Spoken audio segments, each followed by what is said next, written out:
नमस्ते सरस्वती देवी गौरवाणी प्रचारणे निर्विशेष शून्यवादी पाश्चात्य शतारणे श्री कृष्ण चैतन्य प्रभु नित्यानंद श्री अद्वैत गदाधर शिवासादि गौर भक्तविंद। हरे कृष्ण कृष्ण कृष्ण हरे हरे, हरे राम राम राम। सभी लोग अपना कैमरा ऑन रखना। आज हम जो कथाएं करने वाले हैं, हमने जो एंड किया था कथा का, जो हमने अभी चल रहा है कि इंद्र क्या कर रहा है। इंद्र हमला करने के लिए ब्रज में जा रहा है, यहाँ तक हमने चर्चा किया था। तो क्या किनको आदेश दे रहे हैं, तो इंद्र ने क्या किया, इंद्र के पास जो बादल आते हैं, जो बादल रहते हैं, उनका है संवर्तक नाम का जो बादल है, वो बादल क्या है, तबाही मचाने के लिए जब प्रलय का समय आता है तब उस बादल को खोला जाता है। आप सब लोग नोट कर सकते हैं, संवर्तक बादल, ये संवर्तक मेघ, उस बादल का नाम है, जो कि तबाही मचाने के लिए उसको खोला गया था, इंद्र ने खोला। और उनके साथ अन्य सारे भी बादल थे, उनका नाम तो यहाँ पे नहीं लिखा है, लेकिन अलग अलग नाम लिखे उन्होंने बताया, जैसे उनका शरीर का वर्णन किया हुआ है। जैसे उनके कोई किसी का जो शरीर का जो रंग था, कोई हमारे जैसे शरीर का रंग था, किसी का काला था, किसी का पीला था, किसी का पूरा ब्लैक था, किसी का ग्रीन था, जो बिजली का कलर, आसमान का कलर होता है, जो बिजली का, आप थंडर समझते हैं ना, बिजली जो आसमान में बारिश होता है तब वो बिजली गिरती है, इस प्रकार से इसका कलर था। कोई गोरा था। इस प्रकार से 4-5 बादलों का नाम यहाँ पे वर्णन आया हुआ है।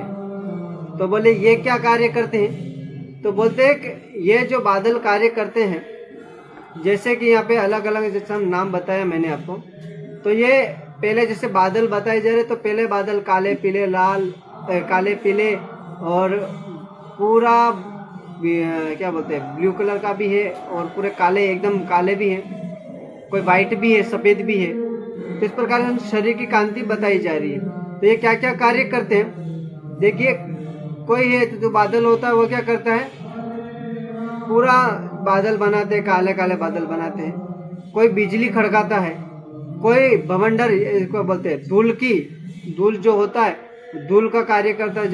जो बारिश होता है तो हवाएं चलती है, धूल का कार्य करता है। तो ये एक अलग देवता का फिर काम रहता है। फिर दूसरा अलग जो बादल है उनका अलग कार्य क्या रहता है, उनका कार्य बारिश बरसाना। अलग एक और होता है जो कभी बर्फ बरसाता है ना। ये सब अलग अलग प्रकार का कार्य होता है। इंद्र के पास ये जो है, ये सब क्या प्रलय के समय खोले जाते हैं। तो ये खोले जाता है क्या कि ये प्रलय आने से पहले ये सब लीलाएं चल रही है। और ये लीला कब हो रही है, गोवर्धन लीला। ये गोवर्धन लीला हो रही है दामोदर मास, अधिक मास, और क्या बोलते हैं इसको, कार्तिक मास। ये कार्तिक मास की लीला ही चल रही, दामोदर लीला ही चल रही है वैसे ही। तो इनको पहले खोल दिया तो क्या बोले, अभी इंद्र को, और जैसे खोल दिया तो उन्होंने इंद्र को बोल दिया कि अभी क्या करना है।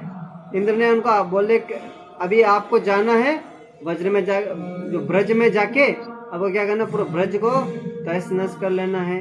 और जिस गोवर्धन की उन्होंने पूजा की थी, उस गोवर्धन को क्या करना है आपको, उस गोवर्धन को आपको तहस नहस कर दो। वो इतना बड़ा मिट्टी का पहाड़ है, जो पहाड़ है उसको क्या करो, पूरा इतना बारिश करो कि वो सब क्या करे, मिट्टी बन के नदियों में बह जाए, पता ही नहीं चले कि वहां पे पहाड़ है कि नहीं है, कोई गोवर्धन पर्वत था कि नहीं था।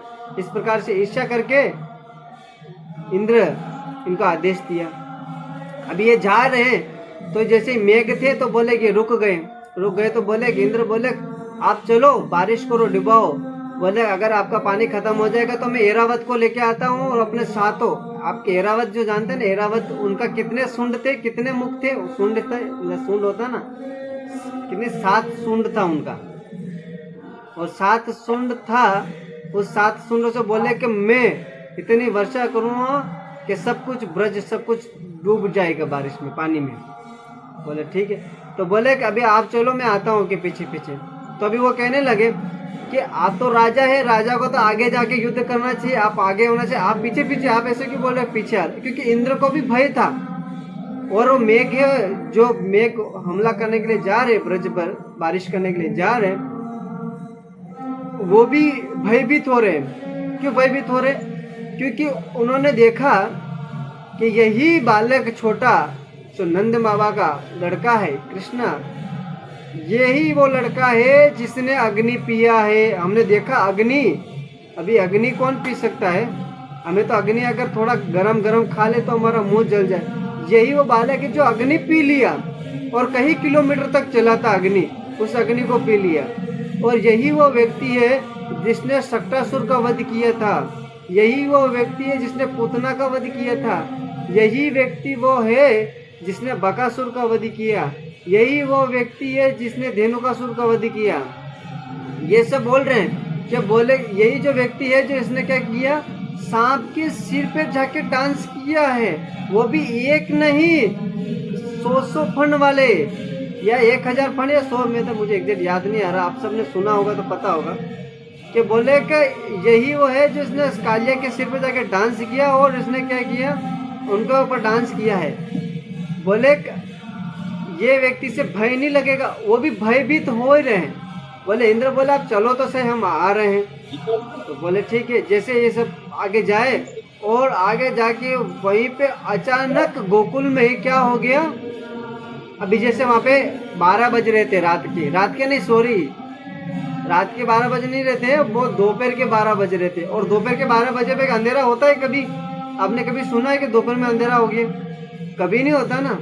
तो दोपहर के 12-1 बजे के पास इतना भयंकर अंधेरा हुआ कि जो व्यक्ति देख ही नहीं पाए, इतना भयंकर अंधेरा हो गया। और अंधेरा हो गया और इतना आंधी चलने लगा, इतना आंधी चलने लगा जिसकी कोई लिमिट नहीं है। और अभी जैसे अभी हो रहा वो इसकी बात नहीं कर, प्रलय के समय बात कर रहे हैं। यहाँ पे कभी यहाँ पे सुखदेव गोस्वामी परीक्षित महाराज को ये भी सुना रहे हैं कि इतना भयंकर हो रहा है कि ये जो बादल ये जितने भी है ना, ये इंद्र के पास जो बंदी थे, इनको सिर्फ प्रलय के समय खोला जाता, बाकी समय नहीं खोला जाता। बाकी जो छोटी मोटी वर्षा करनी है तो ऐसे करवा देते थे, लेकिन ये प्रलय के समय इन सब मेघों को खोल दे, प्रलय आने से पहले। ये भी कब?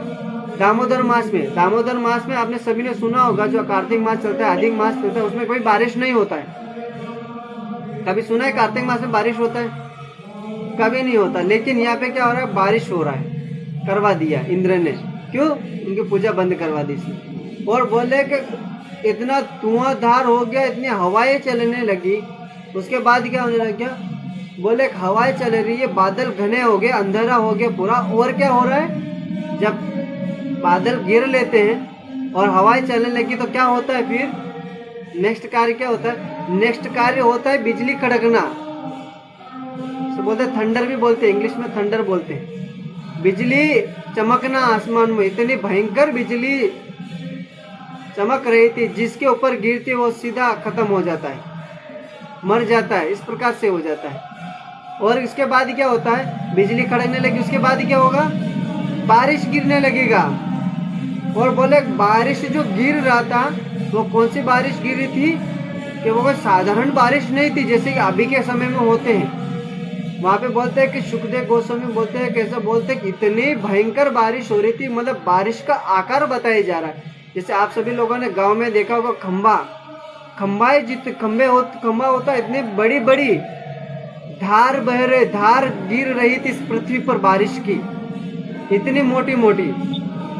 और बोल रहे कि बारिश तो गिर रहा था, लेकिन साथ में क्या हो रहा था? और साथ में हो रहा था, बोले पत्थर भी गिर रहे थे। और पत्थर का आकार बताया जाता है कि पत्थर कोई छोटा मोटे ही नहीं कि ऐसे छोटे गिर गया। बोले पत्थर इतने बड़े थे, घर के जितने बड़े, हाथी जितने बड़े, इतने बड़े बड़े पत्थर उस ब्रज में गोकुल में गिर रहे थे। और ये सभी इतना सब देखा तो ब्रजवासी ने देखा कि भाई अभी ये क्या हो गया, इंद्र क्रोधित हो गया, वर्षा करने लग गया क्योंकि हमने यज्ञ नहीं किया। तो बोले अभी क्या किया जाए? बोले हम जब भी चाहेंगे नंद महाराज के घर पे जाएंगे। बोले वहाँ पे क्या है कि जिन्होंने कहा था उनके घर पे जाके रहेंगे भाई साहब। बोले उनका घर पे जाएंगे। बोले ठीक है। सभी लोग आए नंद महाराज के घर पर, नंद महल। आप सभी लोगों ने शायद आप गए वृंदावन, तो बहुत सारे लोग आप मुझे दिखाई दे रहे जो वृंदावन में गए हैं। जो नहीं गए वो भी जाने का प्रयास करिए। आप सभी ने नंद महल देखा होगा। तो नंद महल के यहाँ पे नंद महल गोकुल में जो नंद बाबा का जो घर था, वहाँ पे जाके सभी लोग आ गए। और सभी लोग क्या है, आप सब लोग मेरे पीछे गायें देख रहे हैं फोटो के पीछे, ये सब जो गायें हैं, ये गाय को सबसे पहले ब्रजवासी ने क्या किया, सबसे पहले भगवान श्री कृष्ण के आगे किया और गाय जो थी, गाय को आगे किया, और गाय के जो बछड़े थे, जो गाय के जो दोनों आगे का और पीछे का टांग होता है, उसके बीच में बछड़े को छुपा रखा है, ताकि जो बारिश है उसको उनको ऊपर लगे ना। कहीं अभी नाजुक है शरीर, क्या बोलते, कोमल है, अगर कुछ गिर गए तो मर गए तो क्या होगा। अपनी माँ अपने बछड़े को क्या कर रही है, अपने शरीर के नीचे छुपा रही है। आप सभी लोगों को मैं, देखिए कथा कह रहा हूँ, आप सभी लोगों को उस जगह पे मैं प्रवेश करवाना चाहता हूँ जहाँ पे नंद महाराज के साथ ये नंद गांव में सब लीला हो रही है। गोकुल में जो लीला हो रही है, नंद गांव नहीं सॉरी गोकुल कह रहा मैं, उस गोकुल गांव में आपको सभी को मैं प्रवेश करवाना चाहता हूँ। आप सभी लोग सिर्फ अपने दिमाग में वो विचार करें कि हम भी वहाँ पे हैं, पहुँच चुके हैं, और अपने मन के अंदर, अपने हृदय के अंदर ऐसा भाव लाइए कि हम वहाँ पे खड़े हैं उस लाइन में भी। और क्या हो रहा है, गायें सबसे पहले आगे खड़ी है और भगवान के चरण को चाटने लगी गौ माता, वहाँ की गौ, और चाटने लगी। भगवान देखे, हृदय से देखने लगे गाय के आंखों में देखे तो भगवान का क्या है, गोवत्स पालक है, गोपाल है। आप गौ को कष्ट में देख के भगवान का हृदय क्या होता है, कोमल हो जाता है, द्रवित हो जाता है, और द्रवित हो जाता है। गाय को देखा तो उसी के पीछे ये कहने लगे ब्रजवासी, ये कहने लगे, बात तो एक ही है क्योंकि वहां पे स्त्रियां भी थी, पुरुष भी थे। और जैसे कहने लगे कि हे प्रभु, हे प्रभु नहीं, हे नंद महाराज, हे कृष्ण, आप ही हमारे एकमात्र रक्षक हो, आपके अलावा हमारा कोई रक्षक नहीं है। अभी हम क्या करें, जैसे हमने गोवर्धन पूजा किया था तो देखिए इंद्र क्रोधित हो गया। मान लो हमने गोवर्धन पूजा किया था, एक छोटा मोटा यज्ञ भी इंद्र के लिए थोड़ा बहुत कर लेना चाहिए, क्या नुकसान होता है। इस प्रकार से बोल रहे इंद्र क्या सब ब्रजवासी जितना भी कष्ट आते हैं तो क्या करते हैं, सबसे पहले कृष्ण की शरण ग्रहण करते हैं। चाहे पूतना आई थी तब भी ब्रजवासी कृष्ण की शरण में गए थे, चाहे वो शक्टासुर आया था, चाहे वो धेनुकासुर, जितने भी आए थे, सभी के जितने भी संकट हुए सारे के सारे ब्रजवासी भगवान की शरण में गए। अभी इंद्र क्या बोल रहा है, इंद्र की बात सुनिए अभी इसमें, इंद्र क्या बोलते हैं। अभी यहाँ पे श्लोक तो मुझे देखना पड़ेगा, इसके अंदर श्लोक कौन सा है।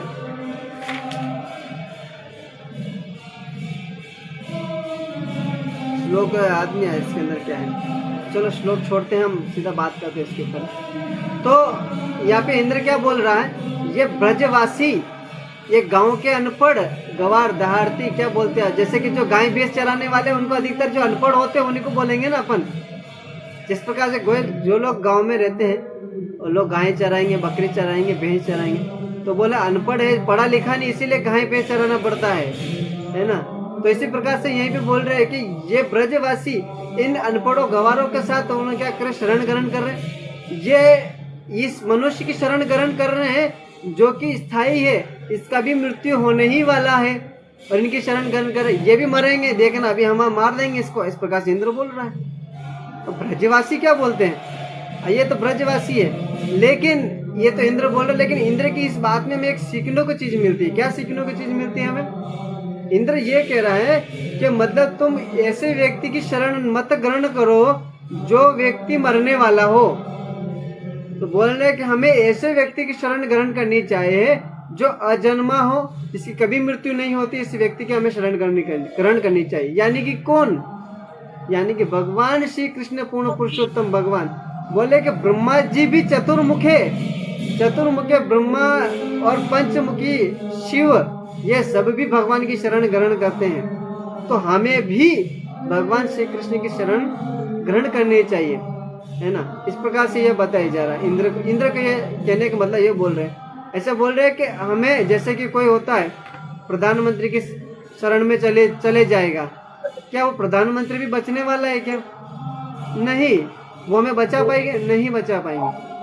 तो बचाएंगे कौन, भगवान। भगवान क्या बोलते हैं कि यदि कोई मेरा भक्त आधी रात में संकट में हो, सो भी रहा होगा, चाहे चल भी रहेगा, उसको पता नहीं इसके जीवन में संकट आने वाला को उस समय मैं बचाने के लिए वहां पे आ जाऊंगा हमेशा, क्योंकि वो मेरे शरणागत है। इसीलिए भगवान के लिए शरणागत होने के लिए इंद्र बोल रहे हैं। ये मतलब एक सीख की बात है यहाँ पे। और आगे क्या बोल रहे हैं, अब जैसे ये हो गए, खड़े हो गए, तो बोले अभी भगवान क्या जवाब दे रहे हैं इसके अंदर, ये सुनिए। अभी भगवान कहते हैं आज चलो ठीक है, ना बारिश हो रहा है तो अभी क्या किया जाए। अभी बहुत सारे ब्रजवासी लोग, अभी भगवान का हृदय द्रवित कैसे हुआ ये देखिए, भगवान का हृदय कोमल कैसे हुआ, क्योंकि छोटे छोटे बालकों को अपने जो गोपियां है, जो व्रत गोपियां है, अपने हाथ में उठा रखे हैं और ऐसे हाथ करके अपनी आंखों को बचा रहे, अपने चेहरों को बचा रहे हैं, ताकि क्या करे, अपनी आंखें बची रहे। जो वर्षा का जल आए इतना गिरे तो हमारे सिर पे ना, चलो कहीं पे लग जाए तो ठीक है, लेकिन चेहरा बचा रहे, इस प्रकार से चल रही है बारिश की। ये सब लीला भगवान देखे कि ब्रजवासी कितने दुखी हो गए हैं, इनको संकट आ गया है और कितने दुख में है ये, मुझे उनकी रक्षा करनी चाहिए। भगवान ये विचार करे, द्रवित हो गए तुरंत, बोले चलो। बोले कहाँ चले, बोले कि जिस गिरिराज महाराज की आपने पूजा की थी, हम सब ने पूजा की थी, उनकी पूजा की है, हम उन्हीं की शरण में जाएंगे, वही हमारी रक्षा करेंगे। अब भगवान चाहते तो जाते, इंद्र के पास जाते, दो चार लाते गुस्से मारते तो तुरंत इंद्र को मान जाता, मतलब। लेकिन भगवान भी लीला कर रहे हैं भक्तों को आनंद देने के लिए। अभी भक्तों को आनंद क्या दे रहे हैं, जैसे हम कथा कर रहे हैं, आप आनंद ले रहे हैं, हम भी आनंद ले रहे हैं, यही आनंद देने के लिए भगवान ये सब लीलाएं कर रहे हैं। 5 मिनट अपने पास और बचे तो हम छोटा सा आगे के वर्णन करेंगे। फिर ये सब लोग गिरिराज महाराज के पास गए, अपने बेल छगड़े को लिए और गिरिराज महाराज की शरण में गए। और गिरिराज महाराज के शरण में जाके वो फिर भगवान गोवर्धन उठाते हैं। इसकी लीला हम कल चर्चा करेंगे, तो सभी लोग टाइम पे आइए और हम चर्चा करेंगे। ओके, हरे कृष्णा। जगत गुरु श्रील प्रभुपाद की जय। तो भगवान सभी को लेके गिरिराज महाराज के पास आए, और पास आए और जैसे ही पास आए तो भगवान ने क्या किया, उस गोवर्धन पर्वत को ऊपर उठा लिया। और ऐसा कहा जाता है कि जैसे भगवान ने गोवर्धन पर्वत को उठाया और सभी ब्रजवासियों को, सबको ऐसा बोला कि सभी लोग अंदर प्रवेश करिए। तो सभी लोग प्रवेश किया अंदर, और जैसे ही प्रवेश किया उन लोगों ने, और बोले कि गिरिराज महाराज अभी कितने किलोमीटर के हैं, 21 किलोमीटर के हैं।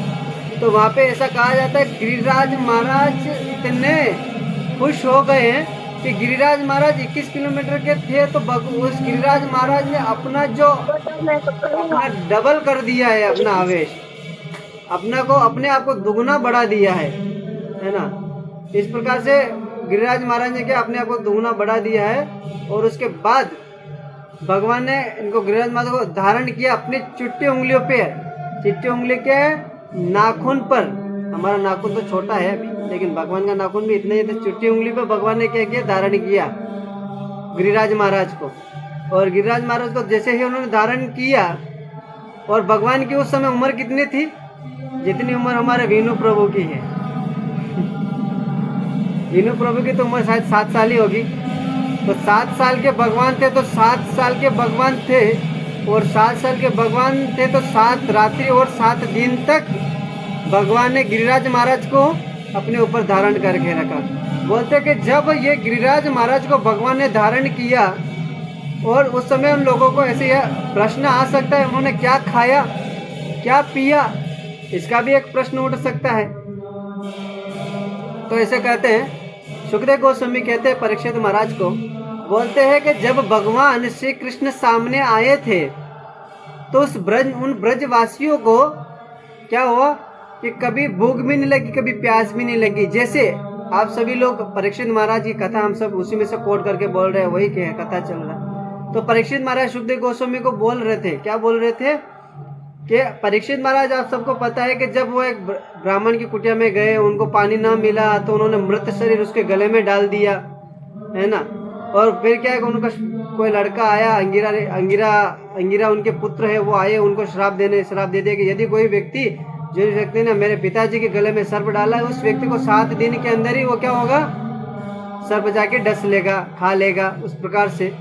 तो भगवान ये देखे, सुखदेव गोस्वामी ये देखे, परीक्षित महाराज ये देखे कि श्राप मिल गया, तो वही परीक्षित महाराज सुखदेव गोस्वामी के पास जाके बिल्कुल शरीर पे कोई वस्त्र नहीं, सिर्फ लंगोट पहन के वहाँ पे जाके कथा सुनने के लिए बैठ गए।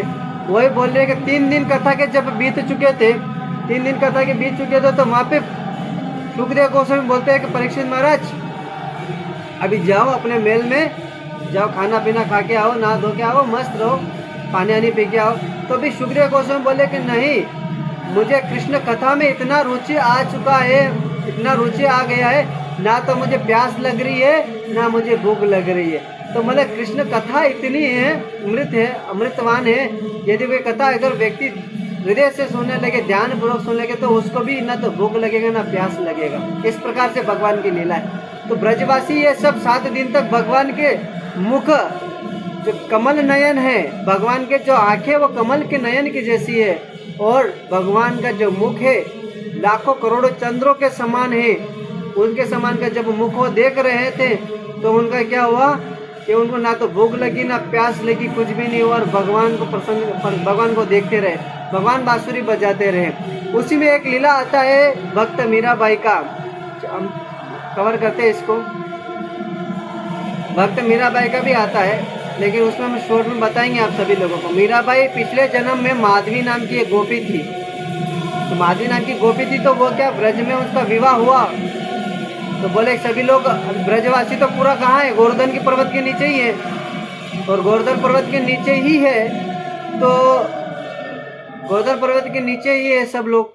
तो वहाँ पे माधवी नाम की गोपी भी वहीं पे आई है, और माधवी नाम की जो गोपी है, तो बोले अगर वहाँ पे क्या हवा चल रही है, और या तो किसी पीछे किसी ने माधवी जो थो गोपी जो थी, माधवी गोपी, उन्होंने क्या घूंघट डाल रखा था अपने मुख पर, और घूंघट डाल रखा था, तो पीछे से किसी ने घूंघट को ऐसे खींच लिया, और जैसे ही खींच लिया, तो जैसे ही किसने खींचा वो माधवी ने नहीं देखा, और किस देखा, जैसे ही दृष्टि गया तो सामने कौन है वो देखा, और जैसे ही सामने एक देखा तो देखे तो भगवान गोवर्धन गिरिराज महाराज को धारण करे हुए खड़े हुए हैं।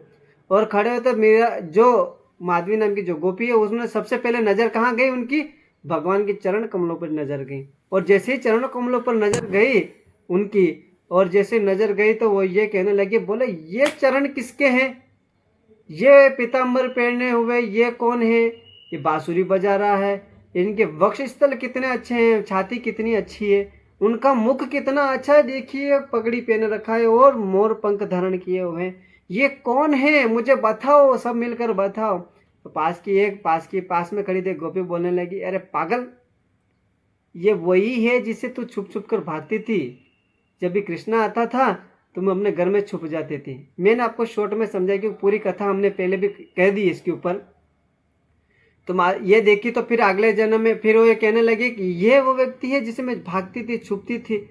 तो बोले कि मेरी माता ने मुझे ऐसा ज्ञान दिया कि मैं इस कृष्ण को कभी देख ना पाऊँ, इसलिए बोले कि इस जन्म में तो मुझे आपने घूंघट में रखा और मैं कृष्ण को देख नहीं पाई हूँ, लेकिन अगले जन्म मेरा जन्म होगा, मैं किसी नियमों का पालन नहीं करूँगी, मर्यादा छोड़ दूंगी और क्या करूँगी, भक्ति करूँ, भगवान का नाम, भगवान का भजन करूँगी। तो वही माधवी नाम की गोपी मेड़ता में उसका जन्म हुआ, जिसका नाम हुआ था मीराबाई। और ना जब उनका विवाह हो गया है तब वो उन्होंने ना तो घूंघट निकाला ना कुछ निकाला, सिर्फ मेरे भक्त बन के रही थी और घूमते रही साधु संतों के साथ। तो यहाँ पे ऐसा लीला हुआ था। उसके बाद में एक और राधा रानी का लीला आता है कि भगवान श्री गिरिराज महाराज 7 दिन तक कैसे धारण करते रहे, उसके पीछे की शक्ति क्या था। उससे कई भक्त बताते हैं कि वो जहाँ पे भगवान टीले पे खड़े थे, उस टीले के पीछे राधा रानी खड़ी बैठी हुई थी, इसीलिए वहाँ से शक्ति प्राप्त हो रही थी भगवान। ऐसे मतलब अलग अलग कहते हैं, उसकी अलग कथा आती है, उसको हम कभी और विस्तार से कहेंगे, लेकिन अभी हम गिरिराज महाराज की कथा ही कर रहे हैं तो उनकी स्मरण करते हैं। तो ऊपर से इंद्र इतनी भयंकर बारिश कर रहा था, वज्र से इतना बिजली का गिरा रहा था। तो बोल रहे आज इस गोवर्धन पर्वत को हम क्या कर देंगे, छिन्न भिन्न कर देंगे। गिरिराज महाराज सभी लोग, इंद्र के जितने भी थे सभी की सब लोग प्रयास कर रहे थे कि इंद्र इस गोवर्धन पर्वत को हम तोड़ देते हैं, नष्ट कर दें। लेकिन इतना करने के बाद भी गोवर्धन का एक पत्थर तक नहीं हिला, वहां से एक तिनका तक नहीं टूटा, कुछ नहीं हुआ। इतना करने लगे, थक गए, 7 दिन तक यही चला। तो बोले भगवान ने क्या किया, बोले अभी इसमें और प्रश्न और भी उठता भक्तों का। बोले कि अगर गिरिराज महाराज उठे तो कितना बारिश हो रहा, तो बारिश का पानी अंदर क्यों नहीं आ रहा है। इसमें क्या भक्त अलग अलग बताते, दो प्रकार। मैं अधिकतर दो भक्तों से सुना है, तो अधिकतर बोलते हैं कि भगवान जब वो गिरिराज महाराज को उठाए, तो जो गिरिराज महाराज को जैसे उन्होंने उठाए, तो आजू बाजू के जो थे ना, तो भगवान ने क्या किया, भगवान का जो शेष नाग है उनको, भगवान भी अनंत, बलराम जी भी भगवान ही अनंत शेष के अवतार है, अनंत शेष ही है। उन्होंने बोला कि जाओ गिरिराज महाराज के आजू बाजू में क्या करो, अब अपनी पूंछ से घेराबंदी बना लो ताकि पानी अंदर प्रवेश ना आ पाए, इस वजह से पानी अंदर नहीं आए। दूसरा बोले कि जब गोवर्धन महाराज को भगवान ने उठाया था, तो ऐसे रैंप जैसा बन गया था, तो पानी अंदर घुस नहीं पा रहा था। एक ये भी बताते हैं। और बोलते हैं कि तीसरा यह बताते हैं कि भगवान ने सुदर्शन चक्र का आह्वान कर दिया था। बोले कि सूर्य के समान, बोले सूर्य का जब सूर्य का जब ताप गिरता है तो क्या होता है, पानी भी सूख जाता है। तो ऐसे भगवान सुदर्शन चक्र का आह्वान किया, चलते रहे और सुदर्शन ने अपना ताप बढ़ाया, तो पानी गिर भी नहीं रहा था। इस प्रकार से अलग अलग सब बताते रहते हैं। ओके, अब ये आगे क्या होगा, गिरिराज महाराज को उठा दिया, 7 दिन तक वर्षा हुई, और 7 दिन के बाद इंद्र को पता चला कि अभी ये तो 7 दिन के बाद पता चला अभी ये तो कुछ हो ही नहीं रहा है। तो इंद्र ने बोले रोको रोको, सब रुक जाओ, अभी सब बंद करो। तो इंद्र की वापस बुद्धि घूम गई और वो कहने लगे आप सब लोग क्या करो, अभी जाओ स्वर्ग में, वहाँ पे आओ, वहाँ पे जाओ, मैं आता हूँ। तो जब बारिश बंद कर दिया, और बारिश बंद कर दिया, तो भगवान बलराम जी से कहने लगे अभी सभी लोगों को बोलिए, सभी लोगों को कहिए, अभी सब लोग क्या करें, बाहर निकलिए, और बाहर निकलो और क्या करो, जो गिरिराज महाराज के ऊपर जो घास है उन सभी को खिलाओ। और अभी क्योंकि गाय भी कुछ खाई नहीं था, तो गाय को भी भेजा उन्होंने, कि गाय को भी खिलाया उन्होंने, बाहर भेजा। बोले